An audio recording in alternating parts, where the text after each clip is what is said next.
Welcome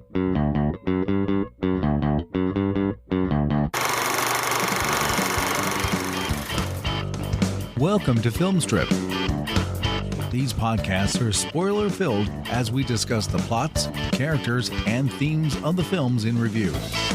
All content used or discussed in these podcast episodes is the property of the respective owners and used under the Fair Use Act, Section 504, C2, Title 17. Welcome to Film Strip. I'm Jay. And I'm Mike from the Adkins Undisputed podcast. And we're here to review Rapid Fire, starring Brandon Lee, Powers Booth, Nick Mancuso, Raymond J. Barry, Kate Hodge, Al Leong, and C-Mob. Directed by Dwight H. Little, released in 1992, grossed $14.4 million at the box office, and made Brandon Lee a straight-up action star in the footsteps of his famous father. And, you know, Mike, we're gonna spend a few minutes talking about how lousy it is that we don't have more Brandon Lee in our lives, and we all know why. And you can listen to Brian and I talk about that on The Crow. But first off, welcome back to Film Strip, man, and tell folks about all the cool stuff you got going on over at Adkins Undisputed. Happy to be back. Always a pleasure, Jay. I love talking to you. So again, for those who haven't listened to episodes I've been on before, I host Adkins Undisputed, the most complete Scott Adkins podcast in the world, where I am going through movie by movie his career, and periodically I'm joined by him to talk about his movies as well as guests every week. Jay, you've been a guest on the show before when we talked about the, I think, vastly underappreciated The Tournament, and I've actually crossed the halfway point. I know what my next project's going to be, but I'm not quite ready to announce it to the world yet, but I will say that the first thing I am going to do, primarily inspired because of this, is I will be doing, when Adkins ends, a short mini-series in the same format on the films of Brandon Lee, starting with Kung Fu the movie, going all the way to The Crow, which means I have to cover Laser Mission, which is unfortunately not great, but luckily I've got somebody who graciously volunteered already to handle that one. There you go. Still part of the Dana Buckler show as well, although Dana is consistently insanely busy, and so we haven't recorded together, but it's not for any reason other than just a matter of time. He's super busy with the Fun for Life radio stuff. Adkins is taking up far more of my life than I was expecting, and we both have day jobs. So, we'll get back to it at some point, though. Absolutely. Well, always exciting to hear what you've got going on in Adkins, and it is such a fun podcast to be a part of and to listen to, because again, it introduces I think a lot of people to movies that they may not have thought of, they hadn't heard of, hadn't seen, and it really blows my mind how big that guy's oeuvre is. And it's impressive. Like, it really is. And the fun parts, Mike, is when you have him on and he chops it up with you too. That's always a really cool thing. Yeah. People always say, don't meet your heroes. And, I can't say that that's true in this case, that I've had nothing but a blast talking to him. He's been very gracious. We have shifted gears a little bit. He won't be appearing on every episode, because he's too busy, and it was kind of getting us bogged down. So what you'll see instead is some of the really big movies, things like Avengement, stuff like that. We're going to spend a lot of time talking about them rather than just trying to spend 10 minutes on every movie. It's more fun to spend 45 minutes on Avengement than 10 minutes on, Incoming or some other movies that maybe don't work quite as well as that one. So no, absolutely. Look, if I ever had a chance to interview somebody like Henry Cavill, I would not ask him questions about the Hellraiser movie he was in. I might ask him one or two, but I'm going to spend a lot more time on The Witcher and all the other cool things that he's in. And what was it like to have his pocket square just randomly appear in a Mission Impossible Exactly. movie? To be a meme.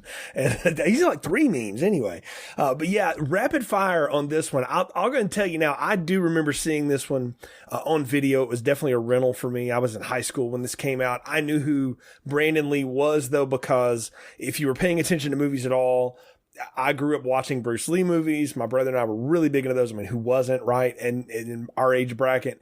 And so I knew he had a son that was coming up, and I had seen Showdown in Little Tokyo, and I knew he was coming into things. And so when this came on the video store, I was like, oh yeah, this looks awesome. And another name that got me was Powers Booth. I'm a total Powers Booth stan, and this podcast will stand for no other things but love for that man. and the incredible work he put out in his life too. But I've never seen him in something where I disliked him. I don't know that he was always in good movies, but he always gave a really fun performance. And so when I saw that name on the thing, I said, oh, I'm in. So I rented this sucker, watched it, remember it fondly, but it's been decades, Mike, since I thought about this one, and you suggested it. So when I asked you to come and do Film Strip, you threw Rapid Fire out. Why Rapid Fire? Because I love this movie. This is one of my very favorite movies of all time. We did the Battleship discussion with Rob, and I thought we had a lot of fun talking about that movie. We did Reign of Fire. Those are movies that I enjoy and I like. This is truly one of my very favorite movies. I, much like you, was a big Bruce Lee fan.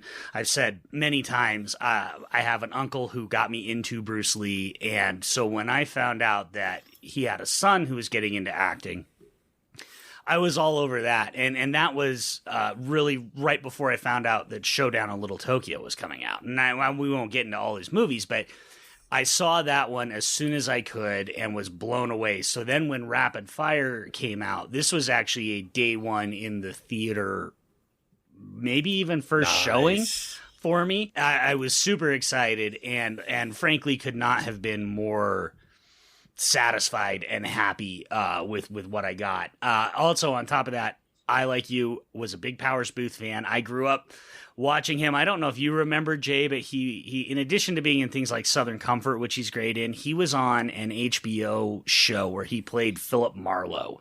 And it was it was one of HBO's first like original series, that they're so well known for now. It was one of the very first ones they ever did. We're talking early to mid 80s, 83, somewhere around there. And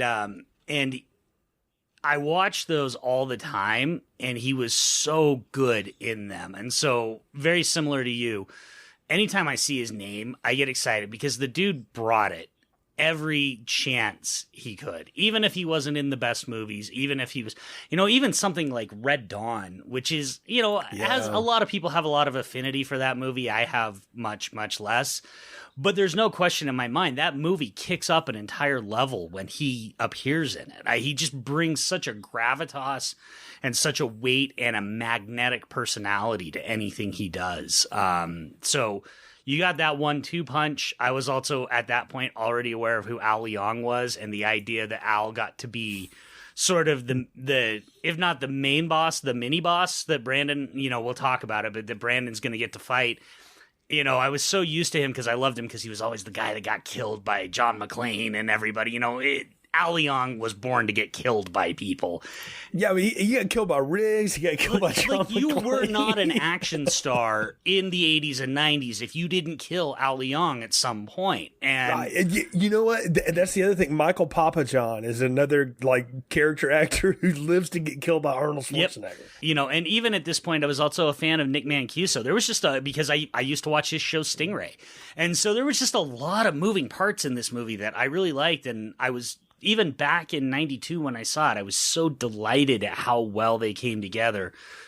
And then as the years have gone on, the 30 years, 40 years, I don't know, whatever it is, 30 years, I guess, I've only gotten to like the movie more and more. And it's so much more fun as I get older. So when you asked, I was like, I've never gotten to talk about this movie. I want to talk about Rapid Fire.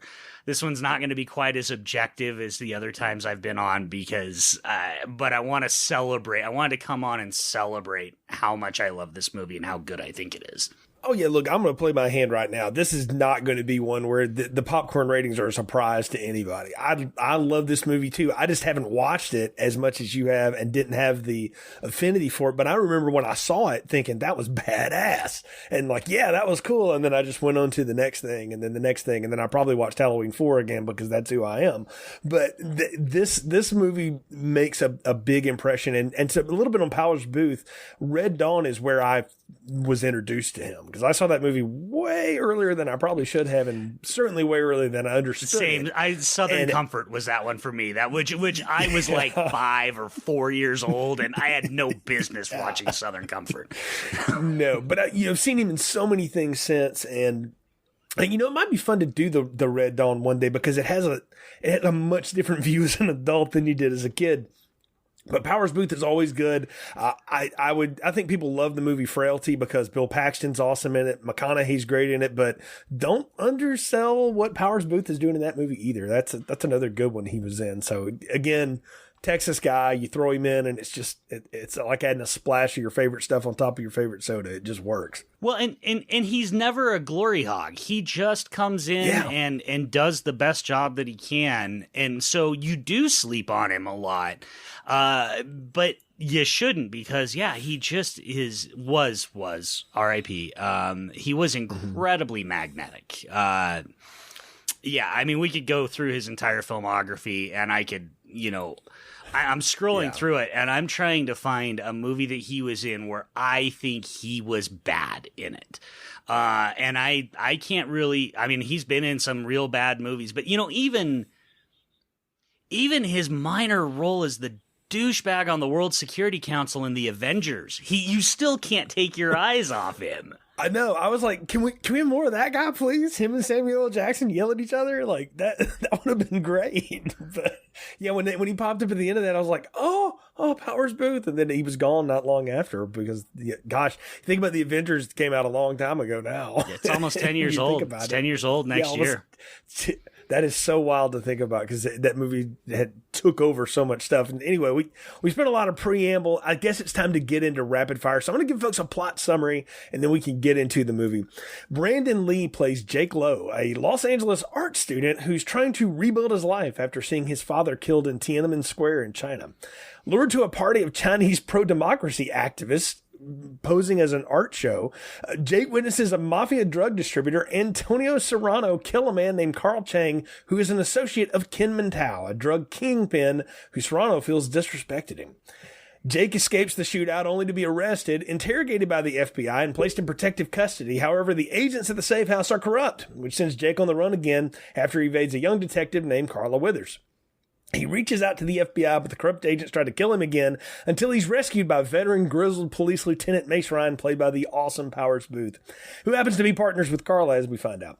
Ryan's team has been after Tao for over a decade, and he finally agrees to help Jake if Jake will help them in a sting operation to learn of Tao's next shipment. Jake helps Ryan obtain information about Tao's shipment, going through Serrano's corrupt FBI ties, and the sting more or less works, but Jake is nearly killed in the process and gets quite angry with Ryan for putting his life in danger when it wasn't necessary.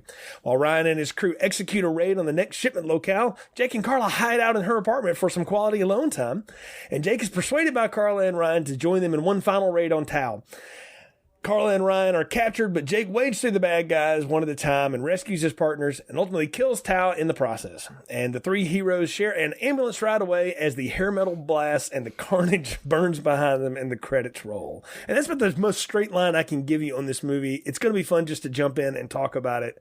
And I think one of the things we've got to jump in and talk about immediately is the director here, because I know a little bit about Dwight H. Little. And one of the guys who wrote the screenplay, Alan McElroy, gets credit on this, though about a dozen people wrote on it. Those two also gave us the aforementioned Halloween 4. That's why it was on my brain. And people bang on that movie for different reasons, but I have always held up that the fact that Alan McElroy wrote that in less than 30 days and Dwight Little had to shoot it in less than 60 before a writer's strike, shut all down production. Amazed me they got what they got out of it. And it's clear like he has a vision, has an eye, and knows how to do stuff. And I, as it turns out, have seen a lot of what Dwight Little did. And he's worked a lot in film. He's worked a lot on television. He does a lot of cool stuff, and he's done some pretty good action movies too. And this was one of those that's right in the middle of his oeuvre, but he's also done like Marked for Death, and he worked on Broken Arrow as an executive producer, helping John Woo direct it, but he did like Murder in 1600, and he did an Anaconda sequel, which is not a good movie, but it's a hell of a lot of fun, and again has worked on television for a good bit. So I like Little, I like the work he does, and I like the way he uses the camera. Yeah, he's a very much a journeyman director, but he's a lot like Stuart Baird, who did Executive Decision and is also a really well-known editor, in that they're going to do good if you give them good material to work with. Anaconda's Hunt for the Blood Orchid is a perfect example, because that movie is way better and way better looking than it has any friggin' right to be. Like, it's still not really good, but it could be a whole lot worse. And I ascribe a lot of that to Dwight Little. And, you know, the other big one is Steven Seagal's Marked for Death, which is one of my favorite Steven Seagal movies. And he knows how to shoot action in a way that involves getting the hell out of the way and letting his performers do what his performers do, and then making them look as good as they can. He's not interested in he's got a thing that I love with directors like him, which is no ego. He's not interested in making his movies a director's show. He is interested in making his performers look as good as they possibly can. And he does that very well. And I think he does it no better than he does in Rapid Fire. Like, I think Rapid Fire, I know a lot of people really love Halloween 4. I like it plenty, but I think Rapid Fire is absolutely his best directed movie. I think he does everything right in this movie. And then, yeah, you mentioned McElroy. The lines that McElroy is putting in these actors' mouths. I mean, there's so many, you know, and we'll obviously break it down a little more when we get farther into it, but there's just things like Pop-Tarts. More Pop-Tarts, you know, or that's blackmail. That is law enforcement. You know, there's so many terrific lines in this movie. It's really funny in addition to being all sorts of kick-ass. And a lot of that's because of Brandon, but it's also, he's got good dialogue to work with. Well, and that's the thing, and I'll say this immediately, and one of the things I appreciate about Little, and directors of this era, Baird's another one you mentioned, there are a few others who knew how to do this. When you're shooting action movies, nowadays, what happens? It's friggin' close-ups and 1,000 cuts. It's Michael Bay to death, right? He pulled back and lets you see the full screen. It's two people fighting. You get to see the full movement. You get to see what these talented people can do. And especially Brandon Lee. I mean, this is a showcase to all the cool shit he could do. And it's probably not even a third of what he could do. And the fact that you get to see it in such wide scope is something we just don't have in action movies anymore nowadays. And it's what I appreciate when I get to see a director who will let the stars and the action and the stunt people and all that work in front of them and do the dance, do the choreography. That's half the fun. Absolutely. And he's a, I mean, I can't confirm this because I've never met the man, but he's a collaborator, because one of the things that I also really love about this movie is this was one of my big introductions to Hong Kong cinema, because Brandon and Jeff Amata and the other rest of the stunt team were such big fans of what Jackie Chan was doing that there are whole scenes lifted from Jackie Chan movies and other Hong Kong movies in this movie. And Little worked with them on that. He didn't impose his will. I mean, that was them. That was the stunt team and Brandon wanting to bring that stuff in.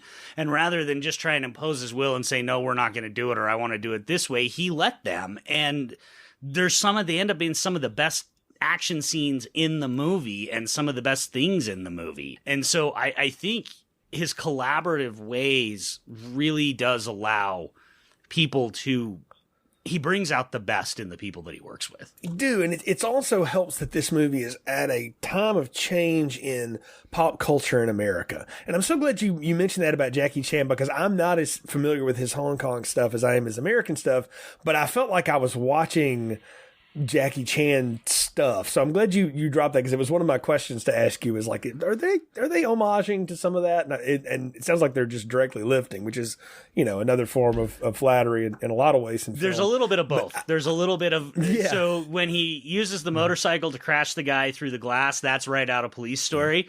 But the apartment fight, when he's fighting the bad feds, and he's, you know, he keeps kicking the door in the one guy's face, and he hits the other guy with the drawer full of utensils. Just classic Jackie Chan shit, right? The utensils bit is the thing that, like, when I was rewatching it this time, I was like, that's why I remember this movie. And for years, I assigned that to, like, Jackie Chan picked up a couple of butter knives and kicked the shit out of people once. And I was like, yes, he did. But I also remember Brandon Lee. Yeah, and that's much more homage. That stuff's not directly lifted from anything in particular. It's just they really wanted to capture that spirit of this outnumbered guy trying to use his environment the way that Jackie always does. Exactly. And that's what's so fun about this. And we'll get into what, Brandon Lee and all what he's doing there, because my second note that we've got in the doc is his presence is something else. But we got to talk about like the late 80s, early 90s action movie sheen that exists on this. And it's part of like the soundtrack. You've got Hardline singing those hair metal songs, which everybody's ears just started bleeding, but I couldn't resist. No, I'm a fan of that though, because I had a friend who was in a band that their album came out in 1992, which is the worst time to release a hair metal album because it was about to get murdered by everything in Seattle. But I still spin that disc. I love that stuff. And there's just something about that music that I love grunge music. I think it's cool, but you cannot hold up the musicianship between the two eras more. And this movie is right on that cusp when we can't have those songs in there anymore. But without them, this movie would have lacked something. And I'm glad that it's in there. And it's also just the whole soundtrack, the synthesizer, pop that's in the background mixed with I called it like if you go to your local Chinese restaurant, the music that they're playing to try to give you the atmosphere for it. It's what you think it should be in all these different scenes, but it works on the same level. And that's what's neat. It's just the whole sheen of this movie is a time that has gone by and we will never see again. And it's kind of sad, but it's fun to go back and revisit these things and see them and realize, gosh, you would have never thought, but that totally holds up 20 years later. Yeah, it's actually funny how this movie has gone through the other end, right? Circa 2000, this movie probably seemed really dated, and it's now gone through the other end to where, like all classic movies do, they end up not feeling very dated because you can look at the things like the fashion or the music or whatever as time capsules of a time. But ultimately, good dialogue, good characters, good action scenes, those never age. Those never become dated. And so, look, there's plenty of action movies that came out in 1992 that I watch and I'm like, I love them because I got the nostalgia for them. But I watch them and go, yeah, I mean, that's a 1992 action movie. I watched this one and really think you could tweak just a couple of things and make it tomorrow, and it would still hold up just as well as it does. You just change some fashion and stuff. The central story is a guy who is caught in between two bad guys trying to kill each other and the cop that's trying to run them down. And he just happens to be in the wrong place, the wrong time, and it works out, right? And it also helps that he can kick incredible amounts of ass. Like that story though gets told over and over again. And that's what's so cool about this is that you've seen that story before, you'll see it again. But in the delivery of it, and this is where the performers come in and really sell this one, is what makes this one stand above. And we got to talk about Brandon Lee's just presence in this movie.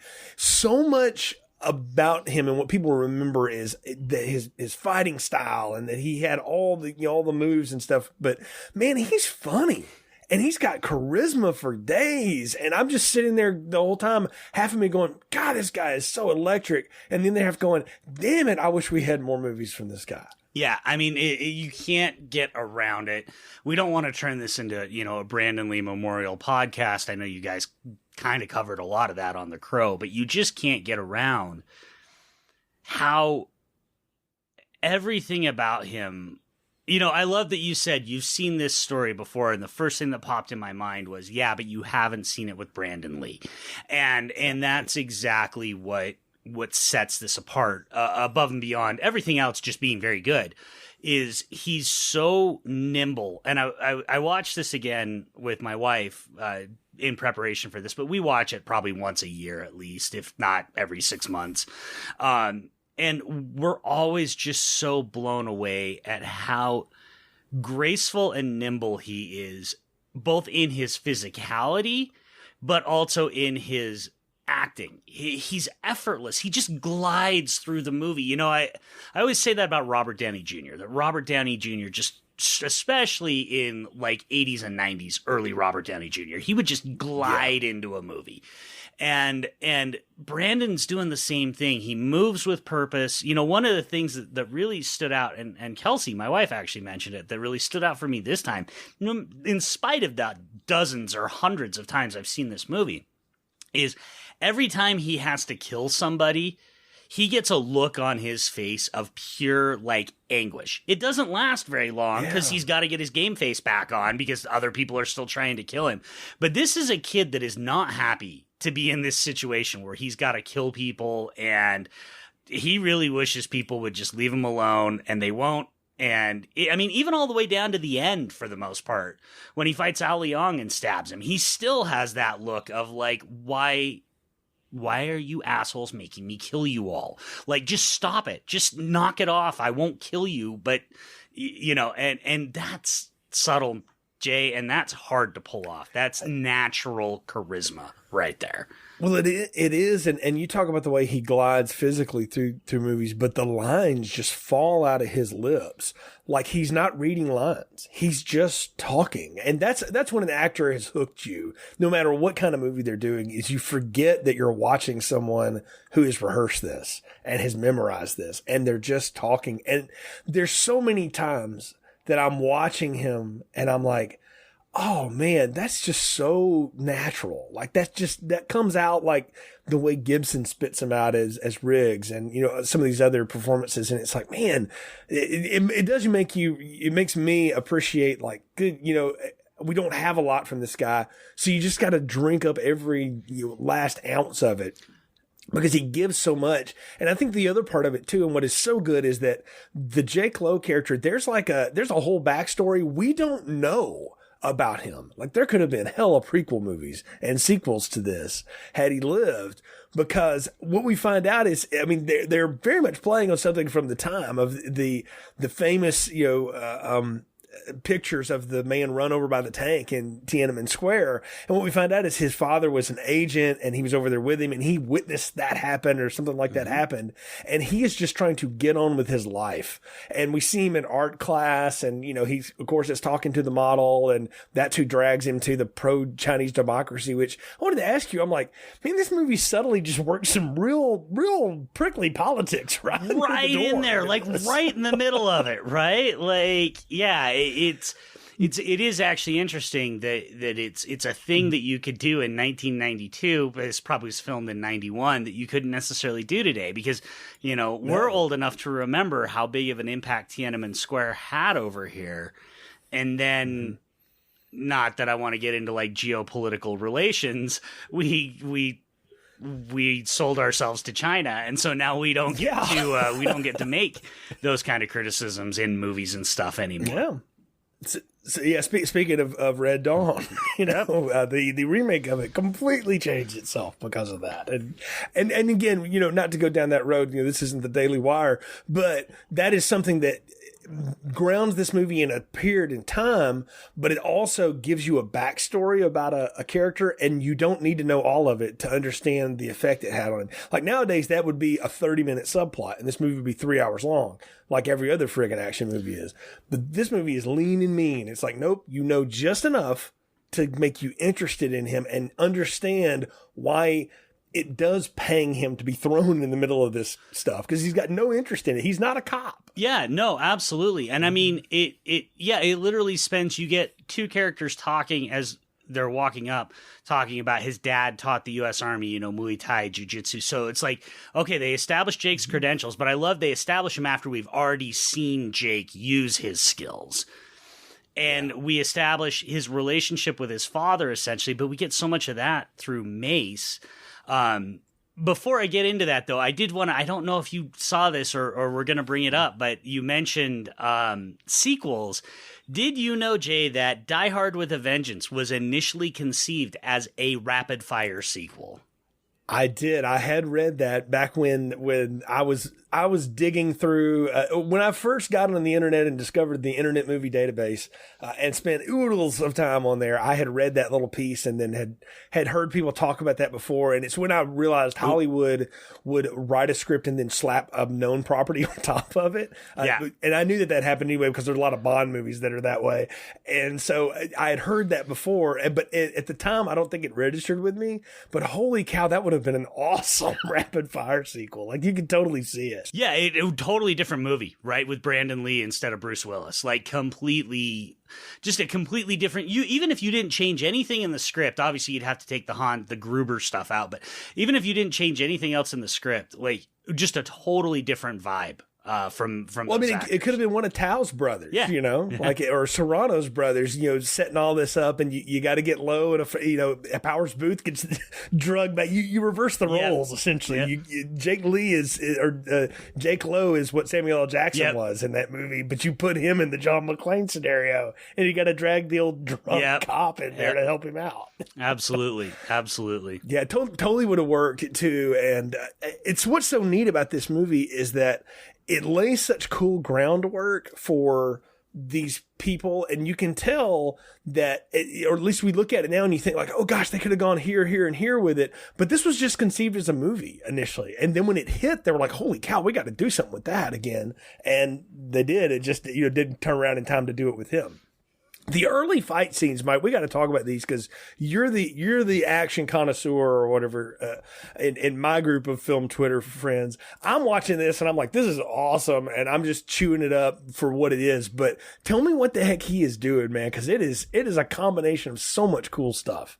Unsurprisingly, he was a practitioner of Jeet Kune Do, which is the martial art that his father invented, and basically the thing with Jeet Kune Do is it's a formless, everybody knows that classic Bruce Lee quote, be like water.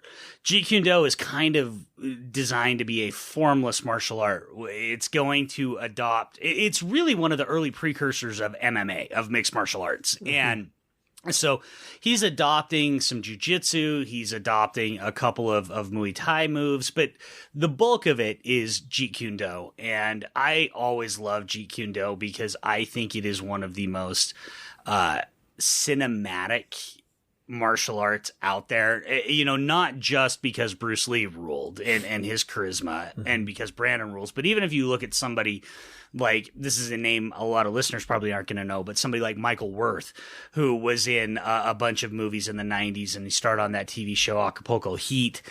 He is a Jeet Kune Do practitioner, and he always looked dynamic. It's just a very graceful, interesting martial art to see on screen.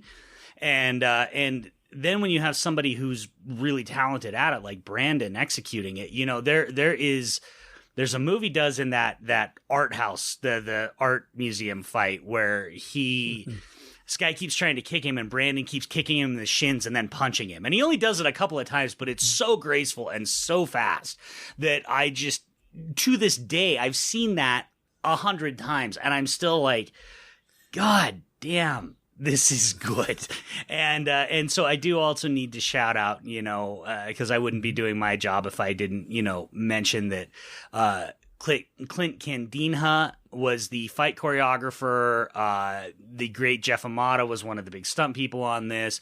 This had one of the best stunt teams in Western movies in 1992. And everybody brought their A game for this movie.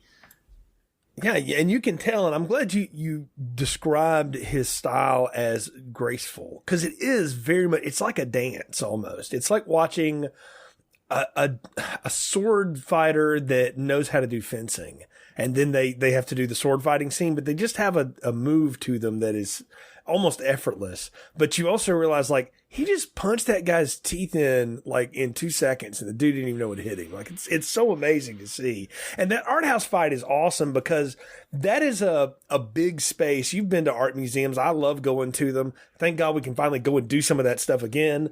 But when you go to them, look, the thing you notice is that there's big space because you want the art to have all kinds of different light so people see it from different angles and you learn stuff. And I only know this because I dated an art history major once in college.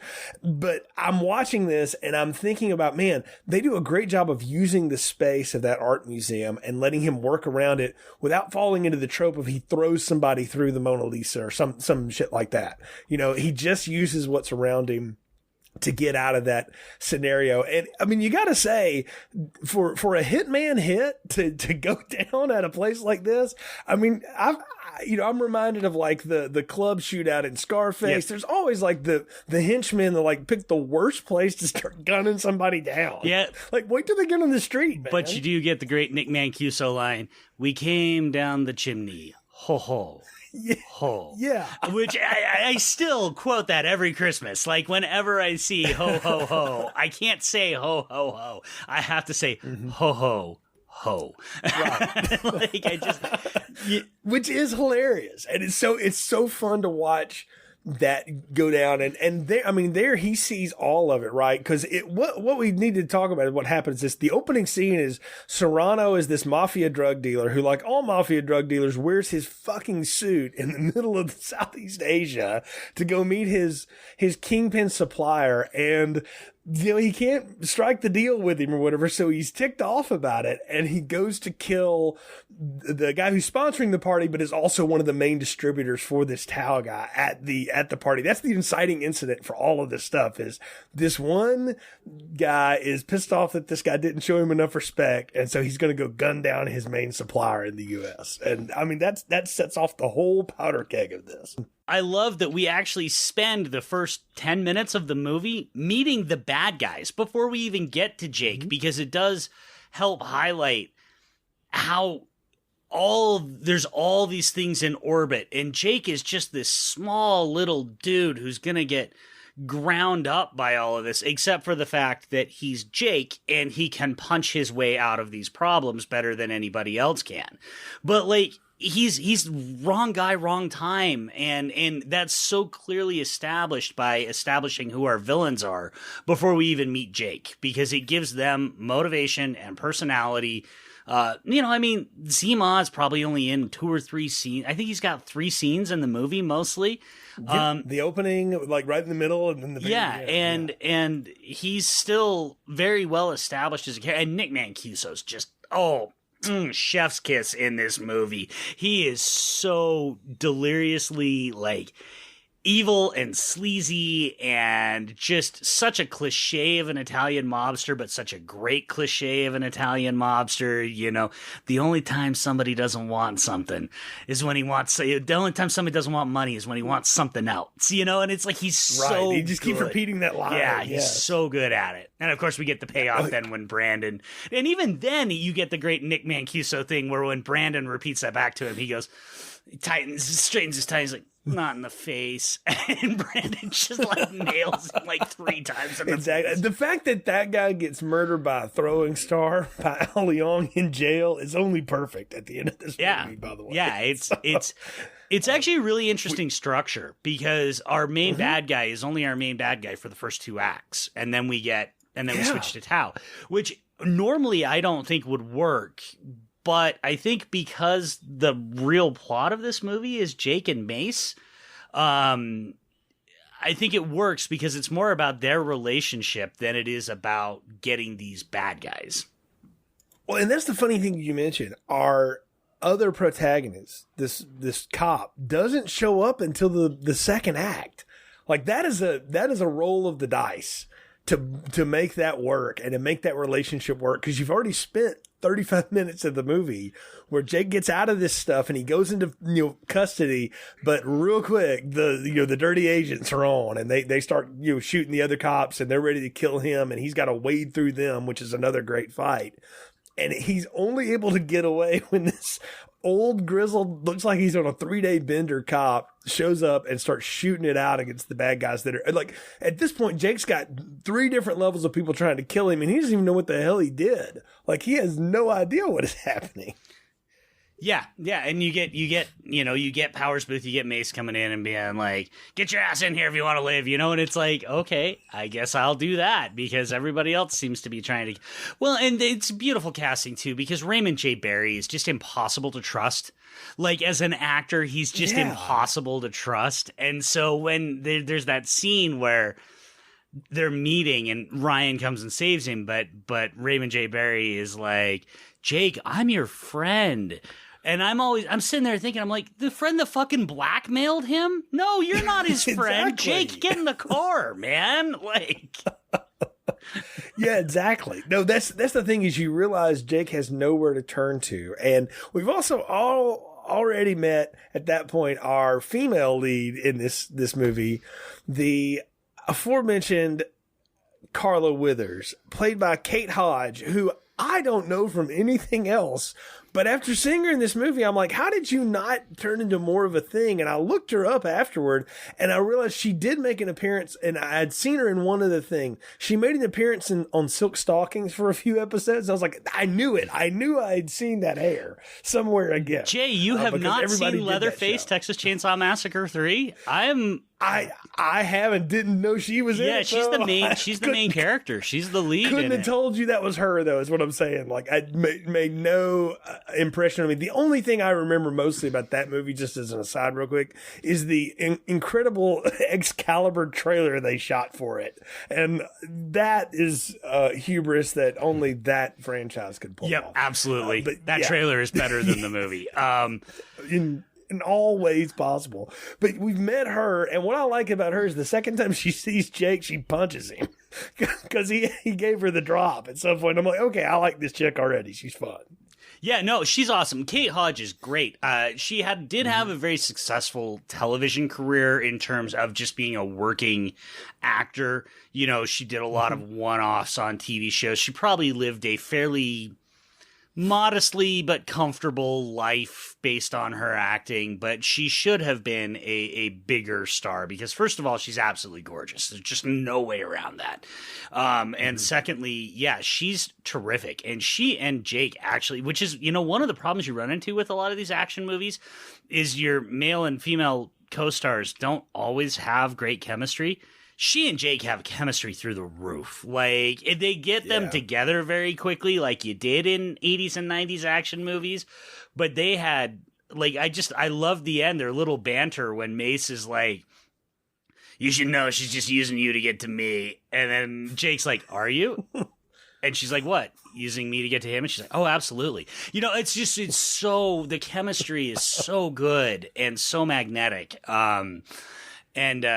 And yeah, I love that she's kind of the voice of reason in this movie because Mace is so all consumed with getting Tao, and Jake is so all consumed with people who remind him of his father pissing him off. And she really does provide a solid, sound voice of reason in this movie that probably doesn't work very well without her. I mean, she's essential. I mean, she's the one that really convinces Jake to listen to, like, he's grizzled and kind of wild-eyed, but so let me just tell you what Ryan's real thing is here. And she lays out why Tao is the ultimate bad guy we've got to get to, and we've got to have you help us do it because you saw Serrano take out his main guy, so you can get the information we need, and you've got a friend who clearly is a crooked agent, so use that. Let's make that work, and this will all work out for the better for us. And the sooner you do it, the safer you'll be, because if you go back out on the streets, there's 3 other people trying to kill you right now, and we can only protect you so much. So I mean, she gives him like a proposition he can't refuse at this point. And he goes along with it, which leads to what I have to say is one of my favorite shootout scenes that I've seen in a 80s, 90s movie in a long time. The restaurant scene. I love the barrage of gunfire that he has to dodge while, figuring out how to get out of this. When the wire goes bad and his friend keeps repeating it's nice doing business with you. And they obviously, it's going to go bad. Before all that goes down, it is so much fun to see practical effects and squibs used in such delight. Well, and I just love, again, too, the structure of it, because, the whole point is this fire escape's supposed to be open, and so he's supposed to be able to get out, and it's, of course, closed. So now Jake's trapped in this restaurant. The cops are assaulting the restaurant. The mob members are fighting back. And I love it because, frankly, the cops are outmatched. The mob guys, they pull out that big friggin' 50 cal machine gun. So it's one of those other things that I love about the movie, that it's like, this movie does such a good job of making Jake incredibly badass without doing it in the Steven Seagal way of he's just a badass. He's still so human and so humble, but he is a badass. Like, the cops are dead if Jake's not trapped in that restaurant. Because then you get the like back and forth of the cops are trying, you know, and the one van gets blown up. But then you've got Jake working his way through the restaurant, just fucking people up left and right. And I love too the like annoyance on Brandon Lee's face. There is a scene. This is, you know, you mentioned his presence, Jay. There is a scene that I noticed the very first time I watched this movie, and I always remember it. It's in the restaurant, and he's sitting there. He's just beat up some dude, and you see him before you even see it. It's the camera's centered on Jake, and he looks, and he sighs, and then he takes a deep breath because all of a sudden you get 4 guys coming at him from off screen. And it's like, you can literally feel the, are you fucking kidding me right now? From the way like Brandon plays that. And that is magic, man. That is not something that a lot of actors can pull off. And so I love it because you get Jake doing all of this while we're getting this cool shootout scene. And then ultimately, yeah, it all comes down to you get the payoff of the door opens and Jake brings Serrano out and everybody's like, you know, Mace is like, well, I'll be goddamn, you know, it's so good. It's what's neat about it too is you realize he switches somewhere in the middle of that fight. He's wading through those people because he's just trying to get out of the building. Like, I just want to leave. Please let me kick you in the face and get out of the way. And then at some point he realizes, wait a minute, this is going bad because they've got the friggin' machine gun on them. So this isn't fair anymore. And he's like, no, I'm going to help now in a much more active way. And I think that's when he really changes as a character. He's like, you know what? No, I'm bringing this guy down. And we got to call it out too. Rick Waite, the cinematographer here, shot 48 Hours and Footloose and all kinds of other shit. And he knows how to shoot frenetic action and movement without zooming you around and getting you dizzy. And that's what I love about this is he and Little have a great sense of camera and you feel like you're always like looking down and above on all of this stuff going on.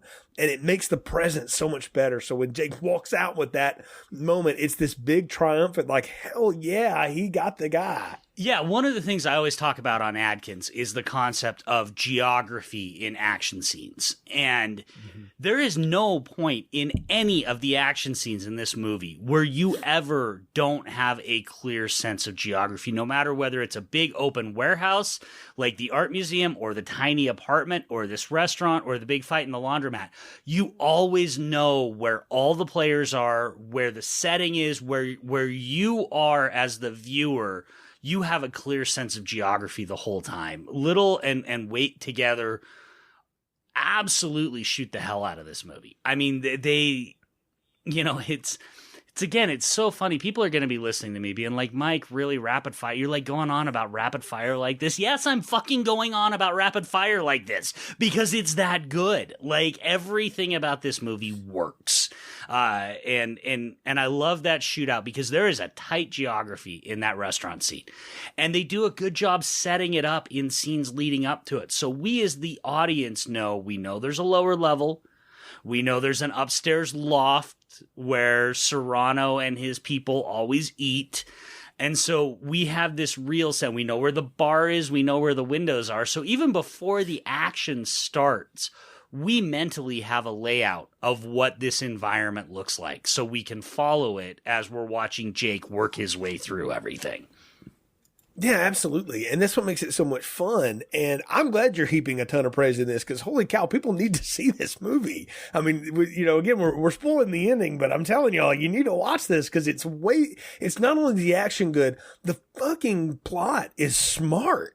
And it's about to get really smart in a second. I'll get to the laundromat bit in a minute, but just to wrap this up, the way that he careens himself through this, it's not unlike video games of the time. And I mean that in a compliment way. The way that the side scrollers and the top and down scrollers used to work before we got into 3D action and stuff. But like the early shooters, like Wolfenstein and shit like that, borrowed a lot from the way this worked. And I love it. I love the way it all works out. And at the end of this, and what's so cool, and again, this is why this movie is so smart, what would normally happen now is like, okay, we know where the next shipment is. It's going to be the laundromat. Let's go and have a big shoot 'em up there, and that'll be it. But no, that would be the end of most movies, but not this one. What you get to see is what I call pseudo Gus Fring screwing over the cops that are raiding the laundromat because he's figured out, nope, they've caught my guy, so I'm not going to be dumb enough to bring my drugs in the same way.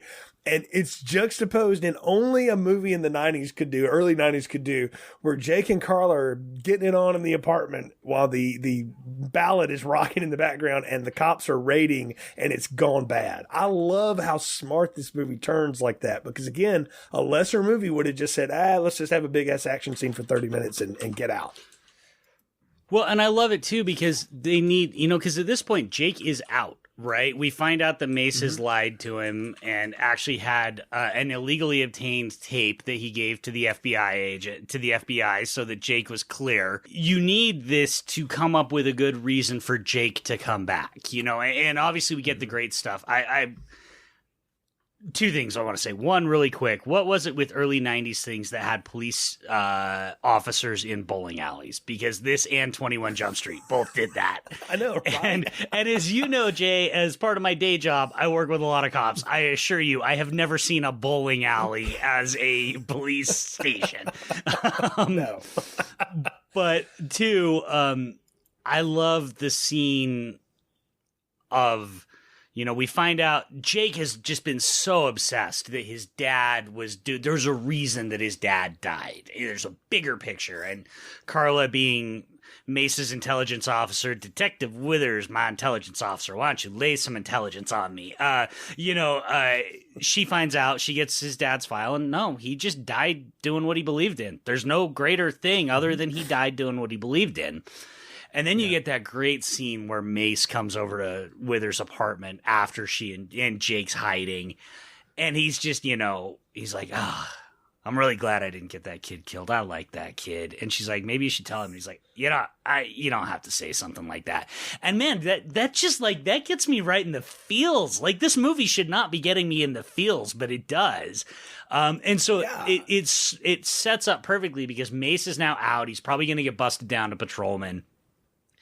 And so then you get that shot of Withers and Jake walking back in, and it's like, all right, this is our one last shot to get this guy. Let's do it. And Jake's all in at that point, which is, and he's earned that. We've earned that in his journey through this movie. Yeah, totally. And what's neat about that is that this movie takes time to slow down and let that character stuff happen. And I mean, again, movies nowadays, they're structured very differently than the way this one was done. But McElroy knew when we needed to have a break and we needed to let people breathe and let the actors work and let these characters develop. Because at that point, I don't think he knew who was in it. But, when Powers Booth comes in and you realize, like, this guy realizes he's screwed. In my head, I invented the reason he goes to the bowling alley is because his apartment's really crappy and the food and the beer are real cheap at the bowling alley, Mike. So that's where he goes to just sort of live. And also, I was like, maybe he lives above it, too. Well, and again, this guy's definitely his third divorce. You get that. Well, and they even say that because Jake asked him, "You got a family? See him much?" But you get that great character beat of. He keeps missing the one pin for the whole movie, and as they're closing up shop, he finally shoots it.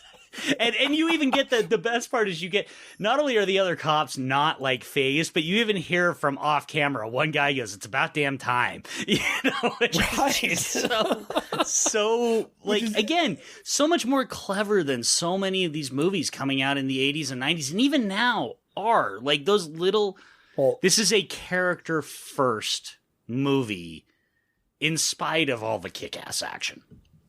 Well, and that's the thing is Alan McElroy knows how to write really snappy, fun dialogue. Like, he is a proto Kevin Williamson style, who Williamson hates his stuff now that he did on Dawson's Creek, but you can see like the genesis of that style of writing coming here. And McElroy's from that school. He just writes the way people fucking talk, instead of, this other shit that people try to spit out that doesn't make any sense. And so many times I'm watching this and I don't feel like I'm watching Powers Booth deliver lines, it's almost like he read the page. It's like, yeah, I got it. And he just kind of went with it. But all in accounts are, is that how the script was? Yeah. That, it was just that fun. And that's what's neat about this, because it isn't earned a moment when we realize, like, no, we're going back because he pulled the shipment out of the laundry, but now we're going back. And they drop a thing that's kind of later in the middle of the fight here at the end. And I think it's Jake that figures it out. You check me on that they're hiding the drugs in the laundry. And I'm like, what a fucking genius idea. Yeah, Jake figures it out because the hoses that they're using to steam the laundry is actually what's hiding the heroin. He figures it out actually before everything goes to shit. But that's where it all is. Because they thought they were hiding it in the clothes, like under the clothes. And it's actually in the hoses that are actually running throughout the laundromat. Yeah, well, I also took it that it was like embedded in the fabric, and it was just sucking it out and steaming it out. Maybe that is kind of what it is. But but there's the scene where he removes... But it's a genius reveal when we get to that. That's what I mean. A lesser movie would not have done something that smart. No. And that's a really smart reveal. And it's neat that, they dress Jacob like he's supposed to be, just another laundry worker, and he totally pulls that off. He puts on, glasses, pulls his hair back in the net, and he's just right there, and he starts speaking in, Chinese or whatever. And the other person is like, I don't speak that. And it's like, oh shit. Well, I'm just going to keep talking like I'm confused. And that's what makes it fun, is you realize, like, oh, we put our guy in real danger. He's really putting himself, for the first time in the movie, he's putting himself in harm's way for the greater good. And that's when you realize you've seen the full arc now of the guy. And so when he uncorks it, like, oh, all hell's about to break loose. And it absolutely does. The fights in this, culminating with Al Leong, who, as we said, killed Serrano with an awesome throwing star scene earlier. The fight they have is so much fun. It's one of my favorites of all time. I love it. I wish it was longer, but that's just because I always wish that anytime I see a fight, a martial arts fight that I love. It's the Roger Ebert quote, applied to martial arts fight. A bad martial arts fight can't ever be short enough, and a great martial arts fight can't ever be too long. And this one's great. You got two pros who know what they're doing. The choreography is just crazy. We get some more Jackie Chan homages. Brandon, before he fights Al Leong, he's using the laundry roller to, like, pull guys, trip guys and stuff like that. You get the great scene where he's fighting Al Leong and he, like, jumps up on the fence and to try and get away from him and stuff. It's really good. The one kind of complaint I have is I actually think his fight with Sima is a bit of a letdown, because his fight with Al Leong, and it's fine, it's good, but it definitely felt more like a standard fight than the state-of-the-art sort of really high-level stuff you're seeing in the rest of the laundromat, the laundry facility fight, especially that fight with Al Leong. Yeah, I mean, with Sima, he basically they get in a fight on the, what I called the Beat Street subway. So I knew how that was going to end. I'm like, oh, somebody's getting electrocuted, and it's not going to be Brandon Lee. And so the way he sets him up for that, though, is perfect. And I love the fact that that's not what kills him. The fucking train blowing him into smithereens like a Saw movie is what kills him. I'm like, yes, that's how that guy has to die. Classic 90s, classic 90s action overkill, right? You kill him one way, but then you kill him another way, just to ensure that they are dead. Yes, his ghost can't even come back. He's so fucking dead. And that's what's great about that. I do like, though, that, he has to rescue Withers and Ryan at some point, though, because they both get captured. And he makes the active choice to, like, no, I'm not leaving them behind. I'm going to go get them, because in the way I've worked that out in my head is he is processing through his father's death. And, like, I wish one of those army guys he had trained had saved him. Well, I'm not going to leave my people behind. I'm going to get them. And he got them both out. And that's what's awesome about that. I love it too. It's great because it also, establishes, again, Mace has become kind of his father figure. But I also love too that when he finally faces off with Sima, he's like, who are you? And you totally realize, like, holy shit, this big bad guy in this movie has no idea who Jake is. Like, why is this random college kid fucking up his day? Like, that cracks me up. That kills me. Because, it's he would have no reason to know who Jake is. It's not unlike when Hans Gruber finally meets John McClane and he's acting like, just some businessman. And the look on his face when he goes like, "You're a policeman," he's like, "Holy shit, you've been causing all this problem." Like it's great. It's a great action trope. Absolutely. But I love that they stopped to do that. Again, this script is smart and it stops to do that, to pay that stuff off.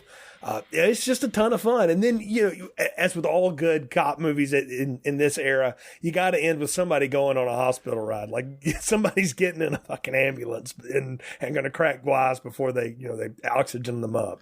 Yeah. You get the aforementioned, he's just using you to get to me. And because, Jake has to go save Mace from the burning building. So he gets to save his father figure when he couldn't save his father, which, again, it's cheesy, but it's also effective because the characters establish that groundwork. So it works. In a lesser movie, that scene is just awful.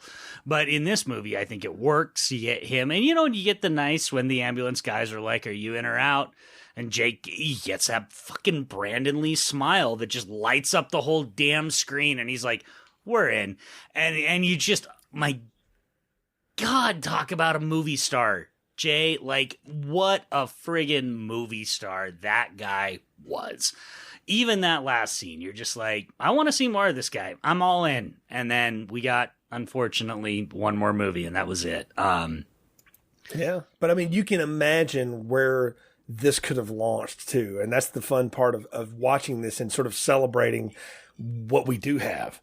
And that leads us to the part of the podcast where it's time for final thoughts, recommendations, and popcorn ratings. Not that we haven't already said them, but let's do it officially here. What are yours for rapid fire? Yeah, I mean, I love this movie. I think that's become pretty clear. So this is like an extra large popcorn with as many friggin' toppings as I can get my hands on to put on it. I said at the start, this is one of my favorite movies of all time. I will fully admit to people listening, I have no ability to be objective about this movie. This movie is a part of my soul. It is one of my favorite movies. It is in my DNA. I have still a framed rapid fire poster that is beat to hell. I just put it in a frame this week. It's beat to hell. I've carried it around since 1992. And I still just put it in a frame because I'm like, yeah, no, rapid fire's going in a frame. So there's probably criticisms that you will notice that I did not bring up, but I don't care. This is an extra large popcorn for me with an extra large soda and whatever else you can sneak into the theater that you want to eat. I friggin' love this thing.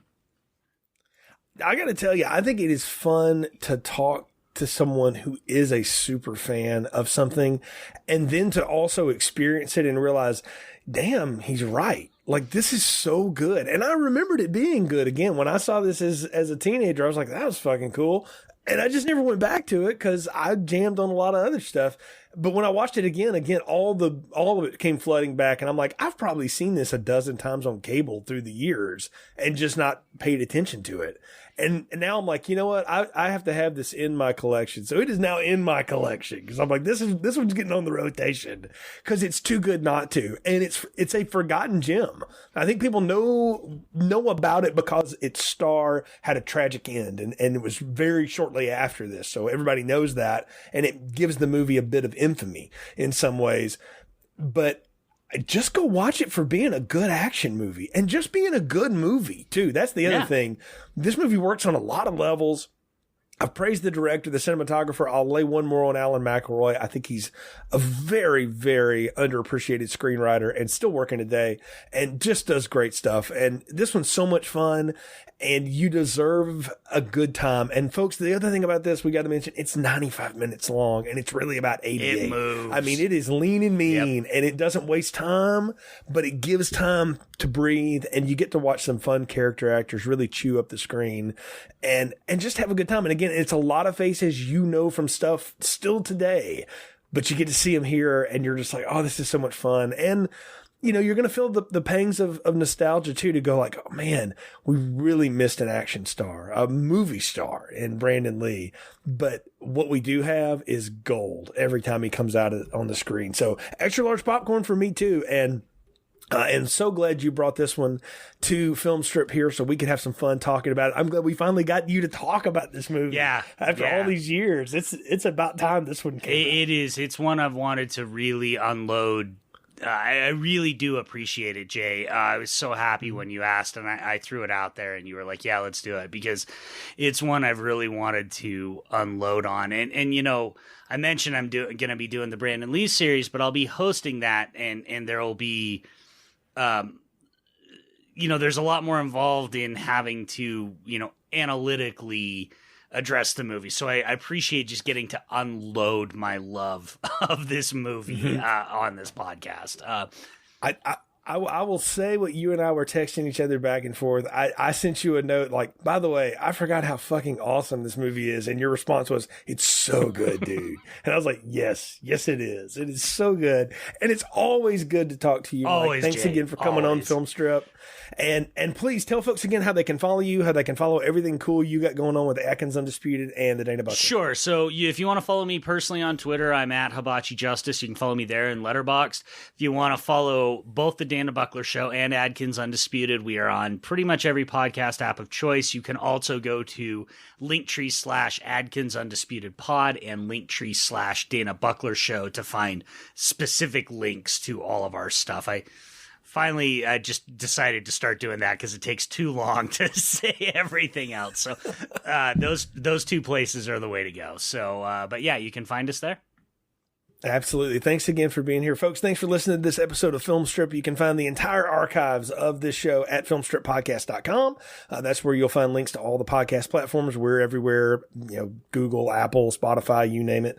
We're there. Leave us a positive review if you can. That always helps people find the show. You can follow the show's social media at Film Strip Pod on Twitter, Facebook, and Instagram. You'll find a link to our link tree, which will just take you to all those places anyway, from there, and interact with the show hosts as well. We appreciate the support, and I can't say enough how important it is, if you like podcasts, support independent podcasts like Adkins Undisputed, the Dana Buckler Show, Film Strip, Amateur Art Tours, all these shows. You know, we have these hosts on as guest hosts. 'Tis the Podcast, all these folks. It's really important, y'all. Like, it really is. Like, even if you can't do Patreon and stuff like that, just subscribe and download the shows. You know, I've been in podcasting a long time, and long enough to now see it taken over by celebrities. And that's fine that they want to have a voice and say stuff, but a lot of us have been around the block for a while, and it's always fun to hear folks that are just passionate about movies or television or wrestling or whatever it is you're into. Support independent podcasts. That's my PSA for the day. Yeah, and I'm gonna second that. You know, I'm gonna also shout out the Action Junkies, because Rob Esquire has been on the show before.